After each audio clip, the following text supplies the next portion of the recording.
جمعۃ المبارک 10 اکتوبر 2025۔ موضوع آج بھی یہودیوں کے بارے میں اور جہاد کے بارے میں ہمارا جو ہے نا یہ ہوگا، اور یہ تیسرا جمعہ ہے۔ اس کی نا فضیلت بہت زیادہ ہے، شہید اور شہادت کی، اللہ تعالیٰ کی راہ میں شہید ہونا، شہادت پانا، یہ بہت بڑا اعزاز ہے۔ حدیث میں ہے کہ رسول اللہ صلی اللہ علیہ وآلہ وسلم نے فرمایا، قال یغفر للشہید کل ذنب الا الدین، کہ رسول اللہ صلی اللہ علیہ وآلہ وسلم نے فرمایا کہ اللہ تعالیٰ شہید کا ہر گناہ معاف کر دیتا ہے، اس کا خون کا قطرہ گرنے سے پہلے، مگر قرض نہیں۔ وہ نا فرمایا کہ جبریل علیہ السلام نے آ کر مجھے اب بتلایا، اور کوئی بھی جب بندہ دنیا سے چلا جائے تو وہ واپس آنے کی تمنا نہیں کرتا سوائے شہید کی۔ رسول اللہ صلی اللہ علیہ وآلہ وسلم نے فرمایا، ما احد یدخل الجنت، کوئی بندہ ایسا نہیں ہے کہ جو جنت میں داخل ہو جائے، یحب ان یرجع الی الدنیا، تو وہ نہیں واپس آنا چاہتا دنیا میں، وَلَهُ مَا عَلَى الْأَرْضِ مِنْ شَيْءٍ، حتیٰ کہ زمین کی ساری چیزیں بھی اسے دے دی جائیں، یعنی کہ جو کچھ بھی ہے نا، ساری زمین کی دولت، جو چیزیں ہیں نا، وہ دے دی جائے جنتی کو، تو وہ دنیا میں آنا نہیں چاہتا۔ الا شہید، مگر شہید کہے گا کہ مجھے دنیا میں واپس بھیج دو۔ بات میں سمجھ، یعنی کہ ہر کوئی بھی بندہ جو کہ جنت میں داخل ہو گیا وہ دنیا میں واپس نہیں آنا چاہتا، چاہے اسے دنیا کی ہر چیز ہی دے دی جائے، مگر یہ ہے کہ شہید، یہ نا بخاری شریف کی روایت ہے، بخاری کا، کہ یتمنا ان یرجع الی الدنیا، مگر یہ ہے کہ شہید یہ بات کہتا ہے کہ مجھے دنیا میں واپس بھیج دیا جائے، فَيَقْتَلَ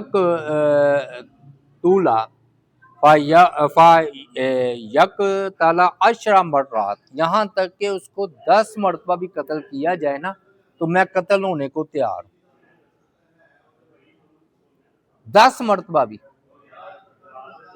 فرمایا لما یرا من الکرامتی، اس وجہ سے جو وہ عزت دیکھتا ہے نا شہید کی جو عزت کی وجہ سے وہ یہ بات کہتا ہے۔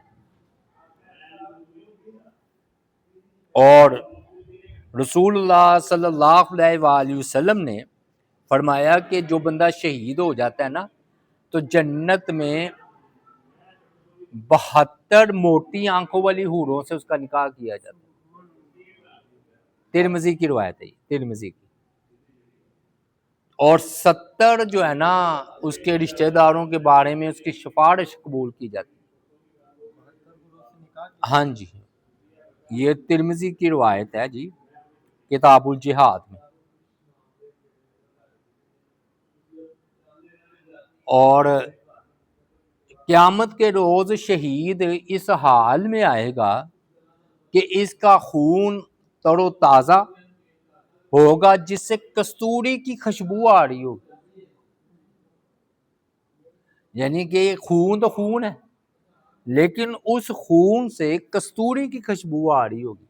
رسول اللہ صلی اللہ علیہ وآلہ وسلم نے فرمایا کہ والذی نفسی بیدہ لا یکلم احد فی سبیل اللہ، فرمایا کہ جو شخص اللہ کی راہ میں زخمی ہو، اور اللہ جانتا ہے کہ کون اس کی راہ میں زخمی ہوا ہے، یعنی کہ اللہ تعالیٰ قبول فرما لے کہ میری راہ میں یہ زخمی ہوا ہے، واللہ اعلم بمن یکلم فی سبیلہ الا جاء یوم القیامۃ واللون لون الدم والریح ریح المسک، فرمایا کہ اس کا خون تو خون جیسا ہی ہوگا، لیکن اس سے کستوری کی جو ہے نا وہ خوشبو آ رہی ہوگی،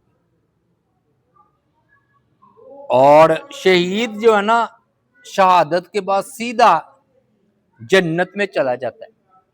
قرآن مجید میں بھی آ رہا ہے، سورہ یاسین میں آیت مبارکہ کریمہ 27 میں، قیل ادخل الجنہ، اسے کہا جائے گا شہید کو جو ہوا ہے نا سورہ یاسین میں آ رہا ہے کہ جنت میں داخل ہو جا، قال یا لیت قومی یعلمون، کہتا ہے کاش کہ میری قوم جان لیتی، بما غفر لی، کہ اللہ تعالیٰ نے میرے رب نے میری مغفرت کر دی، وجعلنی من المکرمین، اور اللہ تعالیٰ نے مجھے عزت والوں میں سے کر دیا ہے۔ یعنی کہ اللہ تعالیٰ کی ذات پاک جو ہے وہ فرمایا کہ مجھے ان اللہ کی ذات نے عزت والوں میں سے کر دی۔ اچھا، مطلب یہ ہے کہ شہید ہو گیا اور ساتھ ہی جنت میں داخل ہو گیا۔ بعض نے تو یہ کہا کہ جو عالم برزخ والا ہوتا ہے نا معاملہ قبر میں، وہ نہیں ہوتا، شہید کو شہید کہتے اس لیے ہیں کہ وہ سیدھا جنت میں حاضر ہو جاتا ہے۔ شہید کا مطلب ہے حاضر ہونا، تو شہید جو ہے نا وہ سیدھا جنت میں حاضر ہو جاتا ہے۔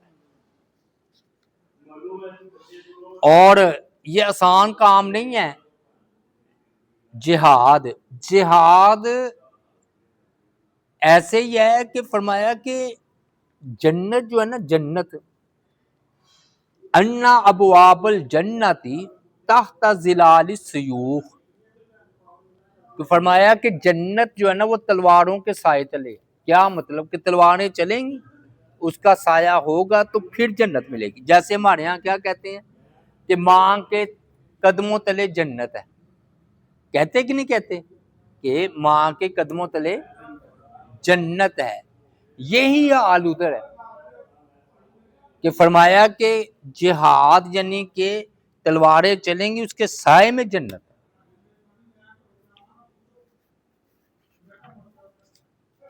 اور رسول اللہ صلی اللہ علیہ وآلہ وسلم نے فرمایا دو قطرے ایسے ہیں، قال لیس شیء احب الی اللہ من قطرین،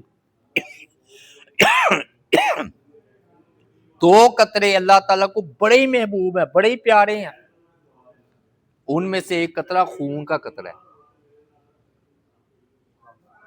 جو کہ شہید کے بدن سے نکلتا ہے، اور دوسرا فرمایا کہ آنسو جو کہ تنہائی میں اللہ کے خوف سے اس کی آنکھوں سے جاری ہو جاتا ہے۔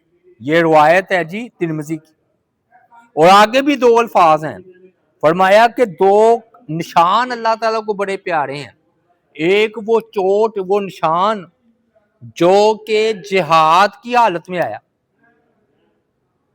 یعنی کہ جہاد کر رہا تھا، نیزے تیر کا نشان پڑ گیا، اور بعض مجاہد معذور ہو جاتے ہیں، ایسا زخم آتا ہے کہ وہ معذور ہو جاتے ہیں، تو ان کے بارے میں فرمایا کہ اللہ تعالیٰ کو یہ جو ہے نا بڑے پیارے ہیں دو نشان، یعنی کہ چوٹ یا تیر تلوار یا گولی کا زخم، گولی کا زخم۔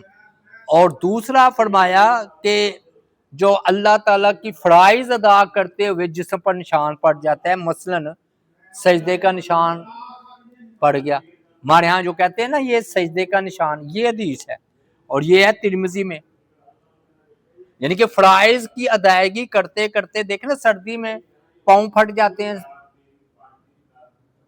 لیکن وہ وضو کہتا ہے میں نے نہیں چھوڑنا۔ اور دوسرا فرمایا کہ وہ جو کہ سجدے کا نشان پڑ جاتا ہے پیشانی پر، اور نبی علیہ الصلوۃ والسلام نے فرمایا چار لوگ ایسے ہیں جو کہ سیدھے جنت میں جائیں گے۔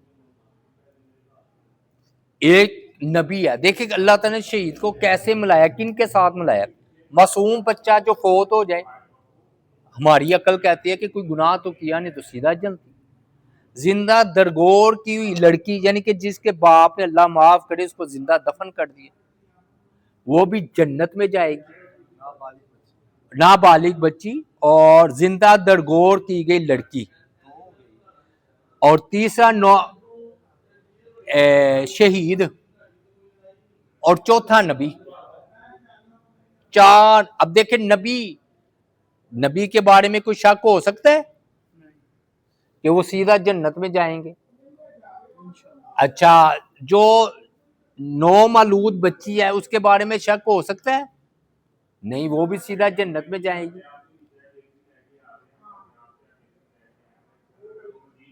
اور اسی طرح فضائی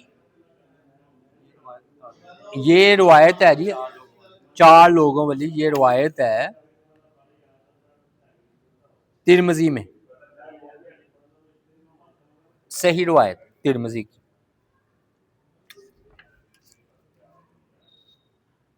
اچھا، جہاد تو جہاد ہے، لیکن خصوصی طور پر اس وقت جو بحری دریا میں جہاد ہوتا تھا نا، اس کی نبی علیہ الصلوۃ والسلام نے فرمایا کہ پہلا جو گروہ قسطنطنیہ پر جہاد کرے گا بحری بیڑے پر، وہ جنتی ہے. یاد رکھیے، خشکی جو ہے نا، خشکی کا جہاد جو ہے نا، اس میں فرار کا موقع مل سکتا ہے. لیکن اگر کوئی بندہ دریائی جہاد کر رہا ہے نا، تو دشمن آمنے سامنے ہو گیا تو اس میں کیسے فرار ہو سکتا ہے؟ ارد گرد تو دریا ہے. اور آج کے دور میں یہ فضائی جہاد، آسمانوں کا جہاد نہیں، جس میں اوپر جہاز چلتے ہیں. اب آپ مجھے بتایا کہ گر گیا جو، تو وہ تو گیا. تو خطرناک جہاد ہوا نا، فضائی ہو یا بحری ہو. تو خشکی کا جہاد بھی تکلیف والا ہے، جیسے ابھی آ رہا ہے، لیکن اس سے زیادہ جہاد بحری ہے اور اس سے زیادہ فضائی ہے. اور جو ابھی ہم نے کہا نا اللہ تعالیٰ کی راہ میں زخم آئے، خالد بن ولید رضی اللہ تعالیٰ عنہ کا آخری وقت آیا نا، تو بڑے دکھ کی حالت میں فوت ہوئے. انہوں کا دوست ان سے ملنے آیا، تو انہوں نے نا یہ اپنا دکھلایا حصہ، سطر کے علاوہ کوئی جسم کا ایسا حصہ نہیں تھا جہاں پر زخم نہ ہو. پھر آنسو بہا کر کہنے لگے کہ اللہ تعالیٰ نے مجھے شہادت کی موت نہیں دی. پھر دوست نے کہا کہ جب نبی علیہ السلام نے آپ کو سیف اللہ کہہ دیا، اللہ کی تلوار، تو لوگوں نے کہنا تھا کہ اللہ کی تلوار ٹوٹ گئی، تو اس لیے شہادت نہیں ملی. یعنی کہ آپ سیف اللہ تھے نا، اللہ کی تلوار تھے، خالد بن ولید رضی اللہ تعالی عنہ. تو آج تلوار اگر شہید ہو جاتے تو کافروں کے ہاتھ ہی ہونا تھا نا، یا مسلمانوں کے ہاتھ، تو لوگوں نے کہنا تھا اللہ کی تلوار تو ٹوٹ گئی.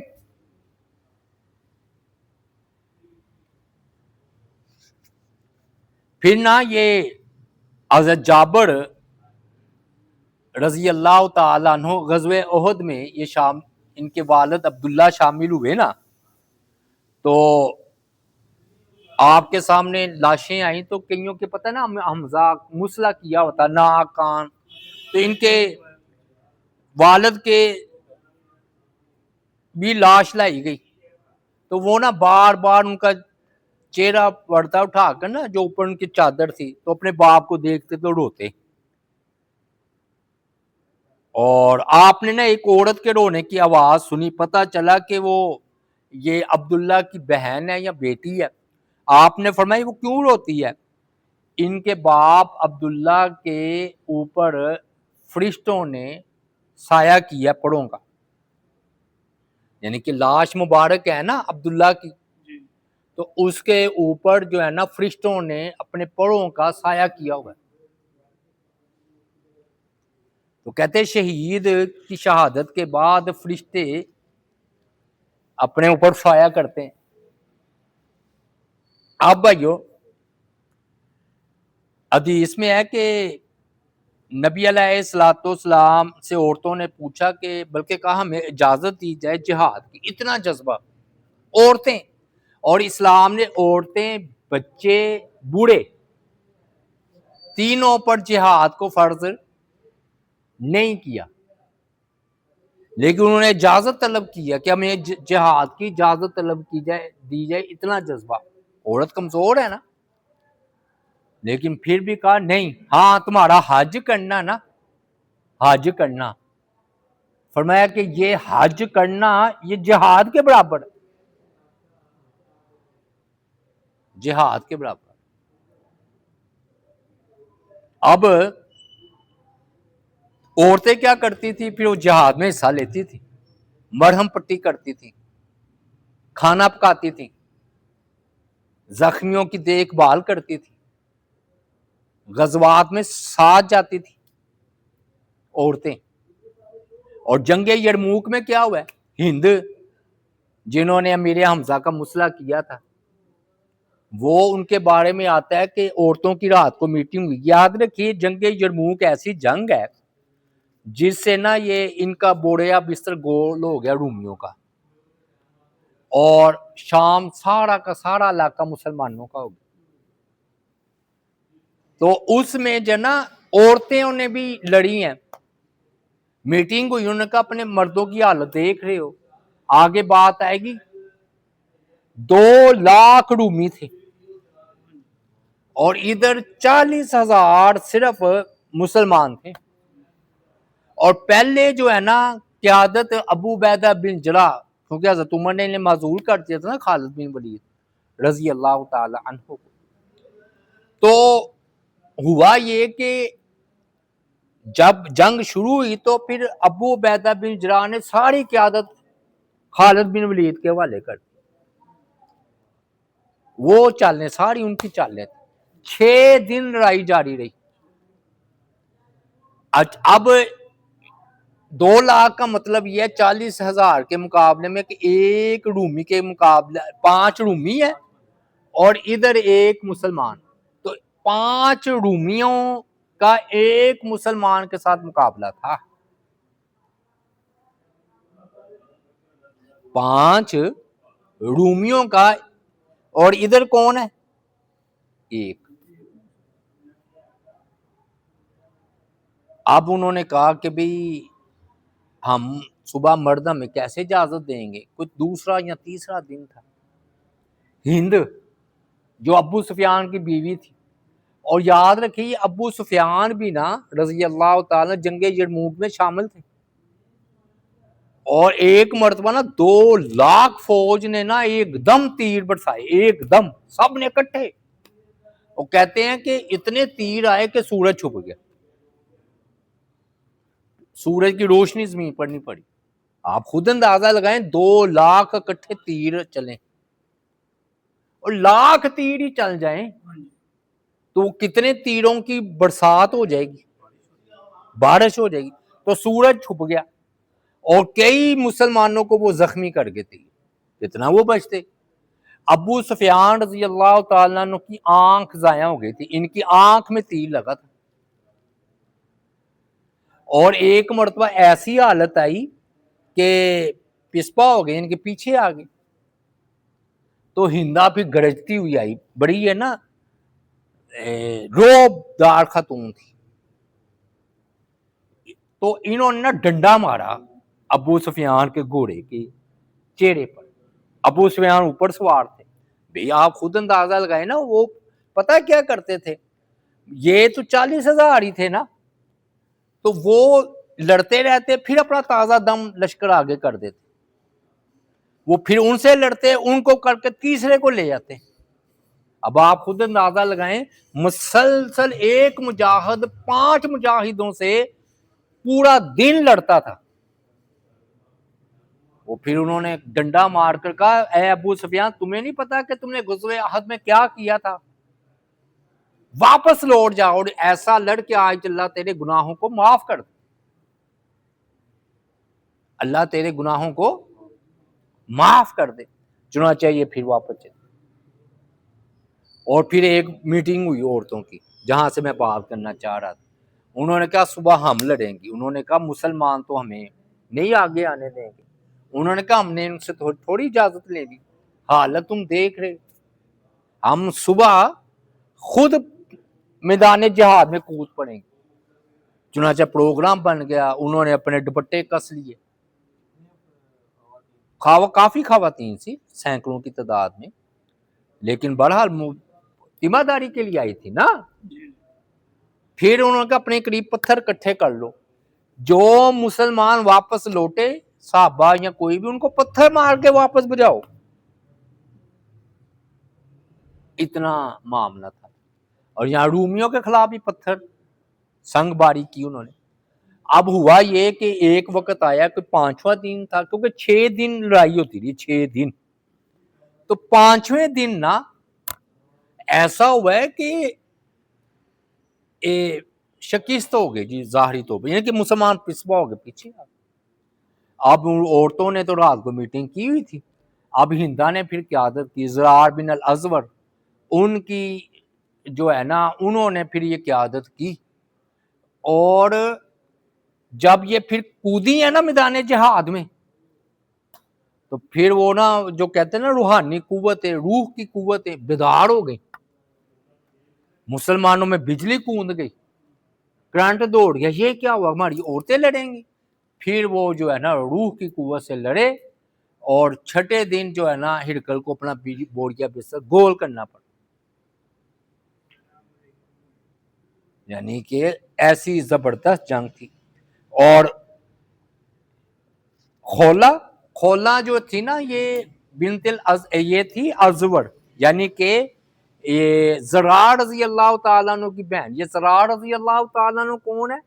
وہ رومیوں کو دیکھتے نا تو وہ اپنا لباس ہی اوپر سے اتار دیتے, ننگے جسم کے ساتھ لڑتے تھے. وہ خالد بن ولید رضی اللہ تعالیٰ نے سمجھایا کہ کوئی عقل کرو, جان کی حفاظت بھی کرو. یہ کیا ہوا کہ تم اپنا اوپر والا لباس ہی اتار کر لڑتے ہو؟ وہ ہوتا یہ تھا کہ پہلے تو پابندی کرتے تھے, وہ بعد میں ان کو ایک دم جوش آتا, وہ اتنا جوش آتا ہے ان کو کہ وہ پھر اپنی نا وہ قمیض پھاڑ دیتے, اور پھر وہ ٹوٹ پڑتے رومیوں پر. تو انہوں نے کہا خالد بات تو ٹھیک ہے, بات یہ ہے کہ جب میں ان سفید چمڑیوں والوں کو دیکھتا ہوں تو مجھے اپنا ہوش نہیں رہتا, مجھے اپنے آپ پر قابو نہیں رہتا. اچھا ایک مرتبہ نا خالد بن ولید رضی اللہ تعالی عنہ نے نا جاسوسی کے لیے نا زرار کو بھیجا کہ خاموشی سے جائیں اور دشمن کی نقل و حرکت دیکھ کر آئیں. انہوں نے کہا ٹھیک ہے. یہ نا جاسوسی کے لیے گئے, تو انہوں نے اپنے آپ کو چھپانا ہوتا ہے نا, انہوں نے جاسوسی پوری کر لی. اب واپس آئے تو ان کی رگ پھڑک اٹھی. وہ نا وہ ایک مجاہد, ایک جو نا رومی یا کافر, وہ ادھر نہ گھوم پھرا چوکی داری کر رہا تھا, اس نے اس کو ٹھکانے لگا دیا, میں قتل کر دیا. اور دوسرا آ گیا ہے, اس کو بھی قتل کر دیا. وہ شور برپا ہو گیا. اب یہ نا گھوڑا آگے آگے دراتے 30 رومی ان کے پیچھے لگ گئے, اور جو قریب آتا ان کا جو ہے نا قتل. پھر دوسرا, اس کو بھی قتل. پھر جوش سے انہوں نے پھر اپنی قمیض پھاڑ دی. پھاڑنے کے بعد وہ نا 30 بندوں کو قتل کر دیا. وہ اتنے میں نا وہ یہ جو ہوتے نا صورتحال یہ ہوتی ہے, آمنے سامنے ہوتے تھے نا ذرا تھوڑا سا دور, تو یہ قریب ہوتے ہوتے نا مسلمانوں کی صفوں کے قریب ہو گئے زرار. اور پھر مسلمانوں نے بھی اپنی کسی گھوڑے پر بیٹھے اس کے پیچھے گئے زرار کی مدد کے لیے. وہ تو پورا شور برپا تھا جی ادھر, واہ واہ ہو رہی ہے. وہ 30 بندے ٹھکانے لگا دی. انہوں نے زرار رضی اللہ تعالیٰ عنہ نے اکیلے وہ جب واپس آئے تو خالد ناراض رضی اللہ تعالیٰ عنہ, کیونکہ مقصد یہ تھا جاسوسی کا, تو مقصد ادھر ہی وہ سمجھے کہ نہیں کی جاسوسی. تو وہ ان کے خیمے میں گئے, ملاقات ہوئی تو خالد ناراضگی والا چہرہ منہ. انہوں نے کہا میں نے تمہیں کس مقصد کے لیے بھیجا تھا؟ مقصد یہ تھا جاسوسی. اور تم نے جو ہے یہ لڑائی شروع کر دی. انہوں نے کہا خالد اللہ کی قسم 30 پھڑکائے ہیں, تمہارا خیال نہ ہوتا تو اور بھی پھڑک جاتے. سمجھ آئی بات کے؟ وہ کہتے ہیں تو آپ کا خیال آ گیا تو 30 پھڑکائے ہیں ورنہ اور بھی پھڑک جانا تھا. یہ ایسے تھے. تو ان کی بہن ہے جی زرار کی بہن خولا, ان کو پتا چل گیا کہ نا کسی رومیوں نے وقتی طور پر ان کو گرفتار کر لیا ہوگا کہ یہ کون سا شاہ پارا ہے, حرکت ہی کرتا ہے تو قابو نہیں آتا. انہوں نے غالباً کو کوئی باندھ پون لیا. تو خالد بن ولید رضی اللہ تعالیٰ نے اپنا اتنا یعنی کہ جرنیل قید میں چلا گیا, انہوں نے اپنا دستہ روانہ کیا. وہ جاتے ہی انہوں نے تباہی برپا کر دی, یعنی کہ رومیوں کا جو ہے نا اپنے قیدی کو چھڑانے کے لیے نا زرار رضی اللہ تعالیٰ عنہ کو, تو انہوں نے نا بڑھ چڑھ کر حصہ لیا. وہ خالد بن ولید نے دیکھا کہ ایک مجاہد تو کسی کے قابو نہیں آ رہا, وہ جدھر جاتا ہے وہ رومیوں کو ٹکانے لگائی جا رہا ہے. انہوں نے کہا کہ پتہ کرو یہ کون ہے. یہ انہوں نے حتیٰ کہ وہ اپنی جان خطرے میں ڈال رہا تھا, جان خطرے میں. تو انہوں نے کہا کہ اس نوجوان کو تو پکڑو. یہ نا پھر انہوں نے گھوڑا دوڑایا, قریب گئے. انہوں نے کہا کہ اے نوجوان صبر کر, تو اپنے آپ کو ہلاکت میں ڈال رہا ہے. اتنی شدت کے ساتھ حملہ. انہوں نے آگے سے نہ کہا کہ وہ نہ ایسے دیکھا ہے, بولے نے پھر لڑائی شروع کر دی. حتیٰ کہ انہوں نے خالد بن ولید نے حکم دیا کہ 10 بندے جائیں اس کو قابو کریں, کیونکہ وہ نا اس انداز میں لڑ رہا تھا زرار رضی اللہ تعالیٰ عنہ والے انداز میں, تو زرار کو تو آزاد کروانا تھا. وہ ان کو لایا گیا تو کہا کہ اے نوجوان اپنے چہرے سے یہ نقاب ہٹا, ہم دیکھیں تو اتنی بہادری سے لڑ رہا ہے. تو انہوں نے کہا کہ آواز آئی کہ میں زرار کی بہن ہوں رضی اللہ تعالی, زرار کی میں بہن ہوں. تو وہ نا بھائی ایسے لڑتا تھا, بہن بھی ایسے لڑ رہی. تو اس وجہ سے یہ ان کا بھی جذبہ تھا. انہوں نے کہا کہ کمال ہے ایسے الازور پر کہ جنہوں نے ایسے اولاد کو پیدا کیے. تو عورتوں کا میں نے آپ کو جہاد کا ذکر کیا, تو بچے بھی, بچوں پر جہاد فرض نہیں ہے. لیکن آپ کو پتہ ہے کہ غزوہ بدر میں کیا ہوا ہے؟ غزوہ بدر میں نبی علیہ الصلوۃ والسلام نے یا احد میں آپ نے پابندی لگائی تھی کہ بچے شریک نہیں ہوں گے, مطلب بالغ 15 سال کے بعد. تو نا ایک کو اجازت دے دی, ایک بھائی کو آپ نے اجازت نہیں دی.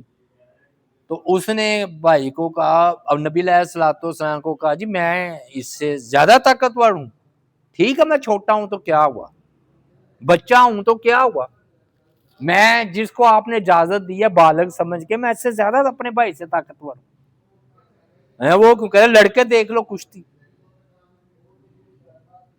ایسا جذبہ ہوتا تھا. وہ کشتی کر, ٹھیک ہے نبی علیہ السلام نے کہا ٹھیک ہے کشتی لڑ لو, اگر تم نے اپنے بھائی کو گرا دیا تو تم بھی آ جانا. وہ لڑائی شروع ہوئی تو انہوں نے اپنے بھائی کے کان میں کہا کہ تم تو چلے ہی گئے ہو, مجھے کیوں پیچھے کر رہے ہو, تم ادھر شکست کھا جاؤ, ڈھہ پڑو کشتی میں, تو نبی علیہ السلام مجھے بھی ساتھ لے جائیں گے. وہ بھائی جان بوجھ کے ڈٹ گئے. جس کو نبی علیہ السلام نے اجازت نہیں دی تھی وہ جان بوجھ کر ڈٹ گیا تاکہ میرے بھائی کو اجازت ملے. تو آپ بڑے خوش ہوئے, آپ نے چلو ٹھیک. اور ابو جہل کو کس نے مارا تھا؟ معاذ ماؤ 2 بچے تو تھے,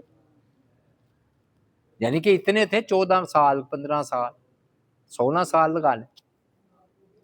اور جب یہ محمد بن قاسم نے ادھر آئے ہیں, حملہ کیا ہے انہوں نے سندھ پر, پتہ ہے کتنی عمر تھی؟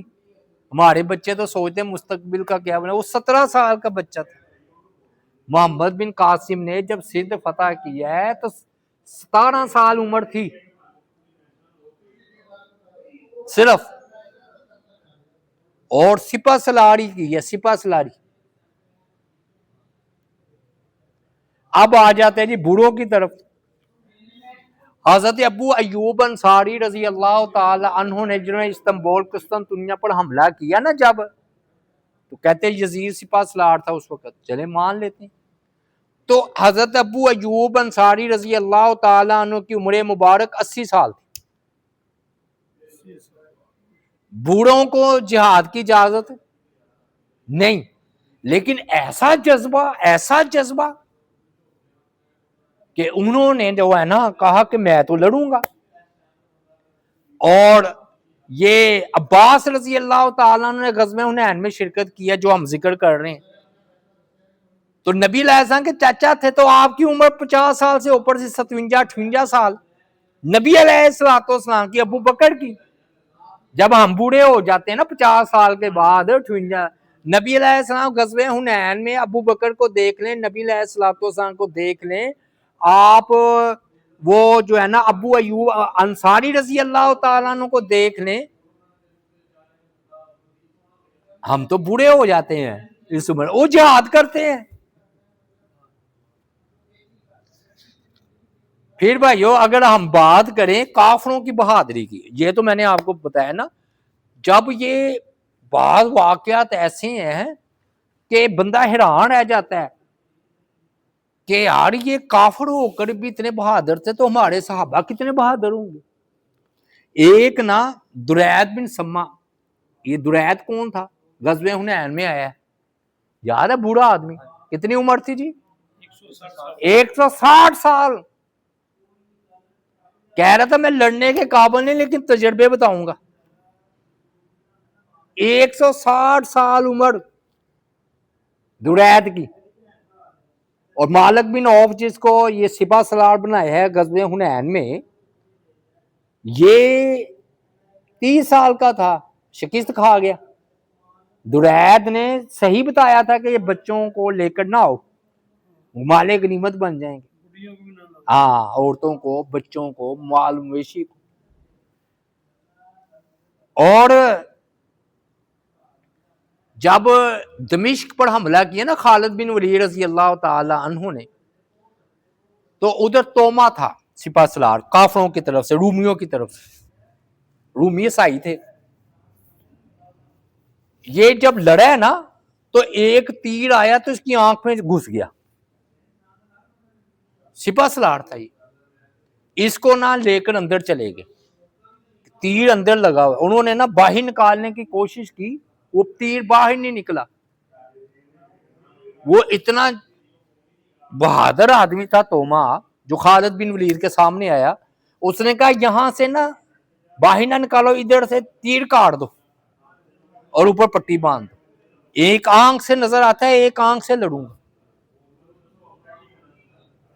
ایک آنکھ سے۔ اور پھر وہ باہر آیا، پھر اس نے ایک آنکھ سے مقابلہ کیا، تو خالد بن ولید سوچ رہے تھے یہ اتنا زخمی ہوا ہے، 2-4 دن بعد ہی نکلے گا باہر لڑنے، کئی دن لڑائیاں ہوتی تھی نا، مہینہ، تو انہوں نے کہا کہ آرام کر کے نکلے گا، تو ان کی للکار سنی نا، پھنکار سنی توما کی، تو انہوں نے کہا یہ توما ہے۔ اور پھر جب خالد بن ولید کو بتایا گیا کہ اس کی آنکھ میں تیر گھسا ہوا ہے اور آگے سے انہوں نے کاٹ دیا ہے اور لڑ رہا ہے، تو خالد بن ولید نے بے اختیار تعریف کی۔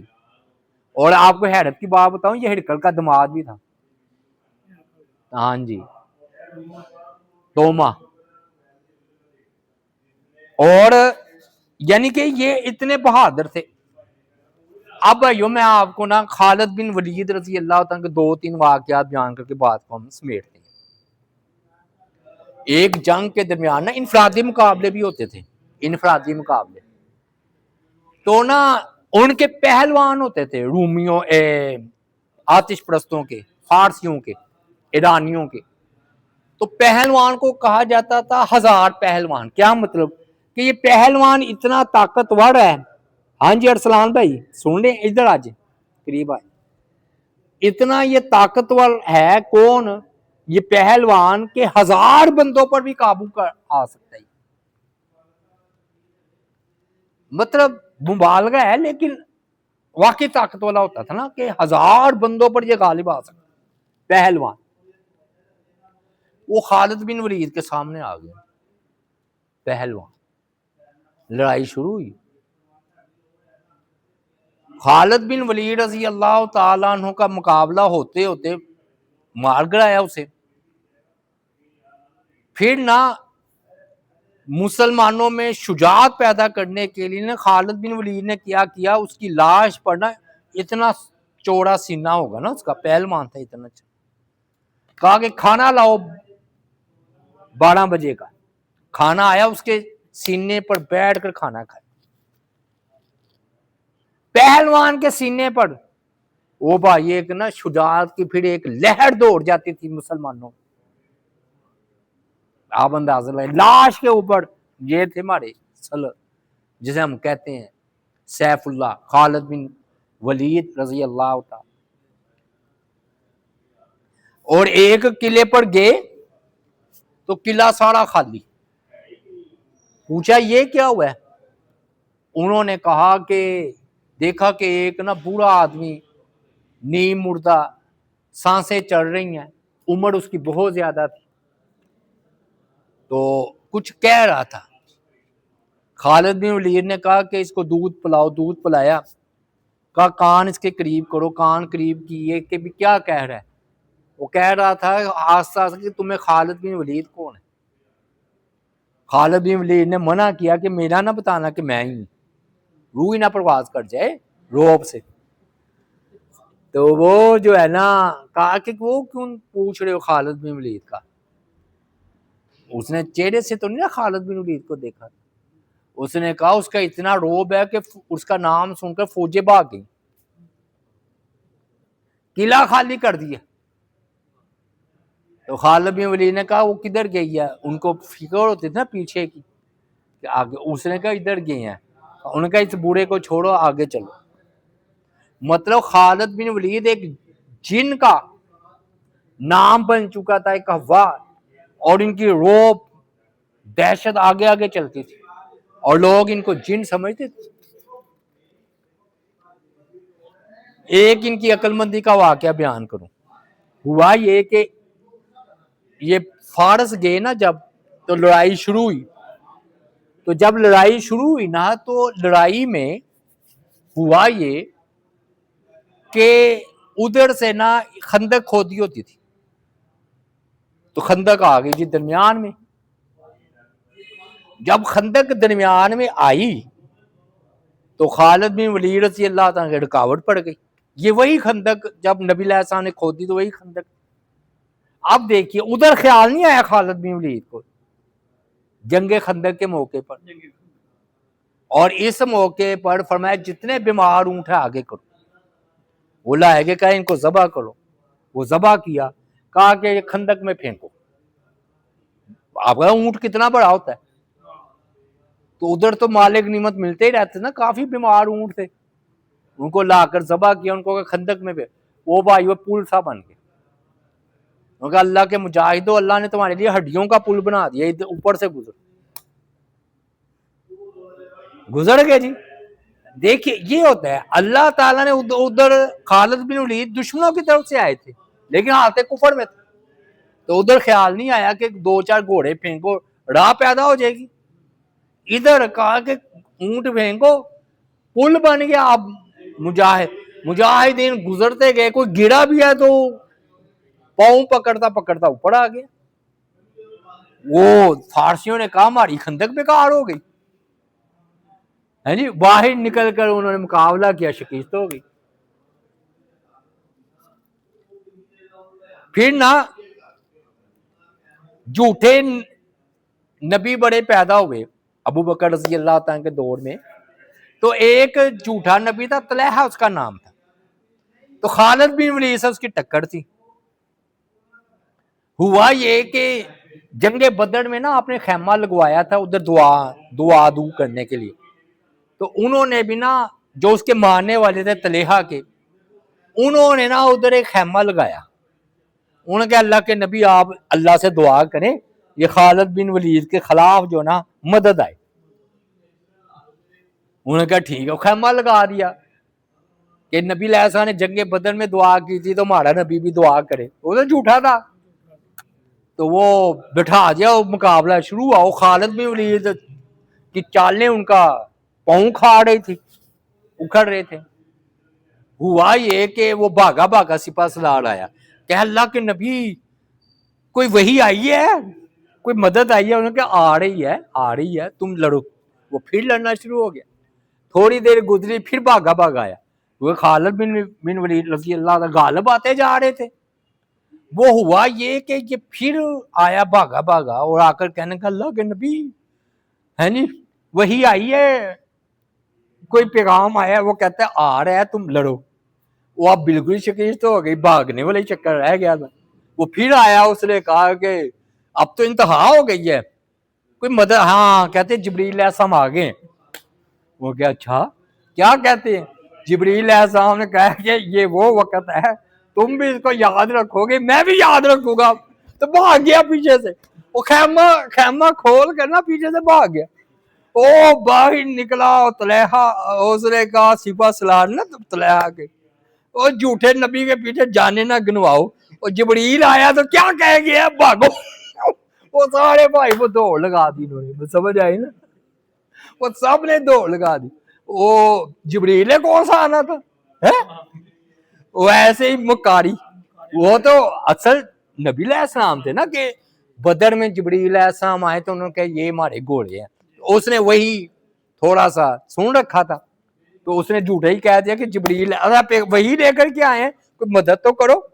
وہ کہتے ہیں جبریل علیہ السلام نے کہا کہ یہ وہ وقت ہے, تم بھی اس کو یاد رکھو گے, ہم بھی اس کو یاد رکھیں. اچھا یہ مسلمان بعد میں نا یہ طلحہ انہوں نے دوبارہ پھر اسلام قبول کر لیا تھا. وہ جھوٹی نبوت کا تھا, وہ کام نہیں چلا.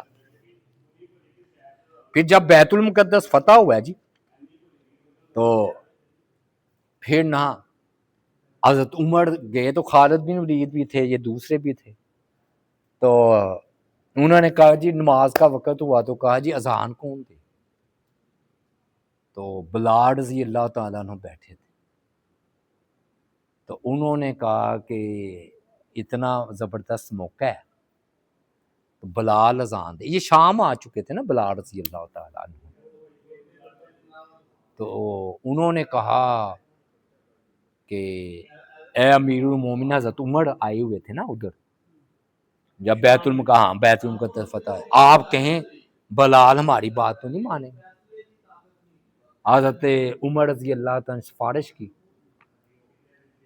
کہ وہ مدینہ والی اذان جو ہے نا, بیت المقدس فتح ہوا ہے, اس سے بڑھ کر خوشی کی کیا بات ہو. حضرت بلال نے سنا. اصل میں نا وہ نبی علیہ السلام کی اتنی محبت تھی ان کو کہ وہ اذان دینی چھوڑ دی تھی, اذان دینی چھوڑ دی تھی. وہ جب یہ بات ہوئی تو انہوں نے, حضرت عمر نے کہا, پہلے خاموش ہو گئے, پھر دائیں بائیں دیکھا, ایک چٹان نظر آئی, اوپر چڑھے, اذان دی. کہرام برپا ہو گیا, ہر کوئی رو رہا تھا. کیوں؟ وہ مدینہ میں نبی علیہ الصلوۃ والسلام کے وقت کی اذان سب کو یاد آ گئی, وہ منظر یاد آ گیا. حضرت عمر, خالد بن ولید, صحابہ رو رہے, اور حضرت بلال رضی اللہ تعالیٰ اذان دے رہے کہ بیت المقدس فتح ہو. ہاں جی. اور بھائیو یہ جو ہے نا, آخری بات کر کے ہم بات کو سمیٹتے ہیں کہ اب نا یہ ہم نے یہ مسئلہ اس لیے رکھا تھا کہ یہ قطر والے اور مسلمانوں کا, یہ سعودی عرب کا اتحاد ہوا ہے. تو اس ضمن میں سمجھ لے مسئلہ کہ یہ بہت اچھا قدم ہے. تو ہم نے کہا تھا اس کا حل یہ ہے کہ مسلمانوں کی کرنسی ایک ہو موجودہ دور میں. وہ تو ہم نے آپ کو جذبہ جہاد بیدار کرنے کے لیے واقعات سنائے ہیں نا. تو ایک یہ کہ کرنسی 57 ممالک کی ایک ہو, بس ڈالر آپ کو واہ میں اڑتا نظر نہیں آئے گا, پتہ ہی نہیں چلے گا گیا کدھر ہے. سب ممالک اتحاد کریں آج کے دور. دوسرا یہ ہے کہ یہ نہیں کہنا چاہیے پاکستان کی فوج ہے, یہ افغانستان کی فوج ہے, یہ بنگلہ دیش کی فوج ہے, تبھی تو ہم کمزور ہیں. ہر فوج میں سے 25% حصہ فوج کا لے کر ہر 57 ممالک ایک فوج بنائیں اور ان کو کہیں یہ مسلمانوں کی فوج ہے. اب اگر کسی نے اس فوج سے ٹکر لی تو وہ 57 ممالک سے ٹکر لینی ہوگی. 57 ممالک سے. یہ دوسرا حل ہے. اور تیسرا یہ ہے کہ تمام ممالک جیسے سعودی عرب نے کہا کہ اگر پاکستان پر حملہ ہوا تو سعودی عرب پر حملہ تصور شمار ہوگا، اور پاکستان نے کہا سعودی عرب پر حملہ ہوا تو پاکستان پر حملہ شمار. یہ بہت اچھا قدم ہے. یہ 57 ممالک اکٹھے ہو کر کہیں یہ ایسے ہی ایک ہی بات کہ اگر تم نے حملہ کیا پاکستان پر کسی پر تو 57 ممالک تمہارے خلاف ہوں گے. آپ دیکھیں کہ کافر آپ کو واہ میں نہیں اٹھتا نظر آئے گا. اور تیسری بات ہو تو نہیں سکتی، غداری منافقت ختم ہو، اپنے اپنے مفادات سے نکل کر امت اتحاد کرے تو آج پھر غالب آ جائیں گے. اور جو 2 ریاستی فارمولہ ہے نا، یہ اب میں نہیں کہتا کہ میں فیصلہ نہیں کرتا، فیصلہ تو حکومت ہی کرے گی. اب یہ مسئلہ چل رہا ہے کہ اسرائیل کو تسلیم کر لیا جائے اور فلسطین کو بھی پھر تو وہ تسلیم کر کے 2 ریاستیں ہو جائیں. اب علماء اس بات کو نہیں مان رہے اور حکومت کہہ رہی کہ چلو اچھا قدم ہے. کیوں؟ فلسطین سے یہ جنگ ختم ہو جائے گی، سرحد بن جائے گی. پھر اگر کوئی وار ہوگا تو پھر اسرائیل کو جو ہے نا ہم جواب دیں گے. اس کا وہ مسلمان کیوں نہیں مان رہے؟ اصل میں نا ریاست کو تسلیم کرنے کا مطلب یہ ہے کہ قرآن کہہ رہا ہے کہ ان کی کہیں بھی نہ ریاست قائم نہیں ہوگی اور یہ ذلت کی زندگی جو ہے نا مریں گے، جہاں بھی جائیں گے ذلیل ہوں گے. لیکن اب جو ریاست بن رہی ہے نا اس کے پیچھے امریکہ ہے. اور قرآن نے تو یہ آل عمران 112 نمبر آیت ہے، آل عمران آیت نمبر 112، اللہ نے فرمایا ضربت علیہم الذلۃ اینما ثقفوا الا بحبل من اللہ وحبل من الناس. کیا مطلب ہے اس کا؟ کہ مسلط ہو گیا ذلت یہودیوں پر. اینا ثقفوا، اینما ثقفوا، جہاں بھی وہ جائیں گے، جہاں بھی جائیں گے ذلیل ہیں. اب یہاں تک تو پڑھتے ہیں، آگے کیا ہے؟ الا بحبل من اللہ. ہاں مسلمان ہو جائے تو ذلت سے بچ جائیں گے. دوسرا ہے وحبل من الناس، یا مسلمان کسی لوگوں کی پناہ لیں گے. اتنے یہ ذلیل ہیں یہودی، جب تک کوئی لوگ اس کو سہارا نہیں نہ دیں گے تو یہ اپنا کھڑے نہیں ہو سکتے. تو آپ پیچھے امریکہ ہی ہے. ہاں ایسے ہی ہے نا. میں کہا کرتا ہوں یہ یہودی تو اتنے ہیں کہ مسلمان اکٹھے ہو کر پیشاب کریں تو رڑ جاتے ہیں. اکٹھے مسلمان ہو گئے پیشاب ہی کریں تو اس میں رڑ جائیں گے. لاہور سے بھی کم ہے یہ ان کا. لیکن مسئلہ کیا پیچھے یہ کھڑے ہیں صحیح. تو وہی آ گیا نا، قرآن نے کوئی توبہ نوز باللہ غلط پیشین گوئی نہیں کہی. قرآن نے یہ کہا ان کی ریاست قائم نہیں ہوگی، مگر کب ہو سکتی ہے؟ جب اس کے پیچھے لوگوں کا سہارا ہوگا. سورہ آل عمران آیت نمبر 112. بحبل من اللہ وحبل من الناس. تو آج اگر وہ ریاست قائم ہو رہی ہے تو قرآن کی پیشین کوئی غلط نہیں ہے. سمجھے اس بات کو. آج امریکہ ساتھ چھوڑ دے، وہ تو لاہور سے بھی چھوٹا ہے، اس کو اڑا کر رکھ دیں. یہ مسئلہ ہے. ٹھیک ہے جی. اللہ تعالیٰ سے دعا ہے اللہ تعالیٰ عمل کی توفیق عطا فرمائے. وما علینا الا البلاغ المبین.